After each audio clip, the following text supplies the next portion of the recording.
এই ভিডিওটি কেবল +3 fix semester পিলামানଙ୍କ ପାଇଁ ଯେଉଁମାନେ ବି ଚ୍ୟାନେଲରେ ଜଏନ୍ ହେଇନା ପିଲାମାନେ ସମସ୍ତଙ୍କୁ ଅନୁରୋଧ ଶୀଘ୍ର ଜଏନ୍ ହେଇଯାଅ ଯାହାଫଳରେ କି ସମସ୍ତ ଭିଡ଼ିଓ ଅଛି ତୁମେ ଦେଖିପାରିବ। ତ ପ୍ରଥମେ ତୁମେ ଯାଇକି ଜଏନ୍ ଉପରେ କ୍ଲିକ୍ କରିବ, ଯେଉଁ ଜଏନ୍ର ଟିକ୍ ଦେଇଛି ସେଇ ଜଏନ୍ର ଟିକ୍ ଉପରେ କ୍ଲିକ୍ କରିସାରିଲା ପରେ ତୁମର ନେକ୍ସଟ ପେଜ୍ ଆସିବ। ଦେଖ ଯେ ଆଉ ଗୋଟେ ଜଏନ୍ ଲେଖା ହେଇଛି ସେଇ ଉପରେ କ୍ଲିକ୍ କରିବ। ତା ଉପରେ କ୍ଲିକ୍ କରିସାରିଲା ପରେ ଦେଖ ମୁଁ ଯେଉଁ ଟିକ୍ ଦେଇଛି ସେଇ ଉପରେ ପୁଣି ଥରେ ক্লিক করব যাফলে কি তোমাকে কোটু পে করবার তার অপশন মান আসিযোগ যেভাবে ভাবে তুমি দেখিপার বর্তমান যে দেখ সেই যে এন্ড মোর উপরে ক্লিক করা পরে তোমার ফোন পে গুগল পে রু পে করব না তোমার যদি গুগল পে ফোন পে নাই তাহলে অন্য কাহার মোবাইল ইউপিআই রু যদি পে করবে তাহলে ইউপিআই আইডি মধ্যে সেইথিরে দেইদেব। তারপরে তোমার নেক্সট পেজ আসবে দেখো সবসক্রাইব করে ফেলার তোমার মেল আইডি মাগিব যেটা কি স্ক্রিনশট নেই হেলানি সেইথিপাই মু মেল আইডি দেইনি তুমি তোমার মেল আইডি র পাসওয়ার্ড দেইদেব সেইথিরে। তারপরে সবসক্রাইব করে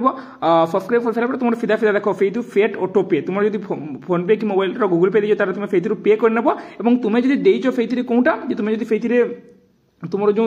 ইউপিআই আইডি ଦେଇଛ তাহলে তুমি ফেট অটো পে অন্য কাহা মোবাইল দিয়ে তাহলে সেইথিরে শো করিব তুমি সেইথিরে পে করি পারিব।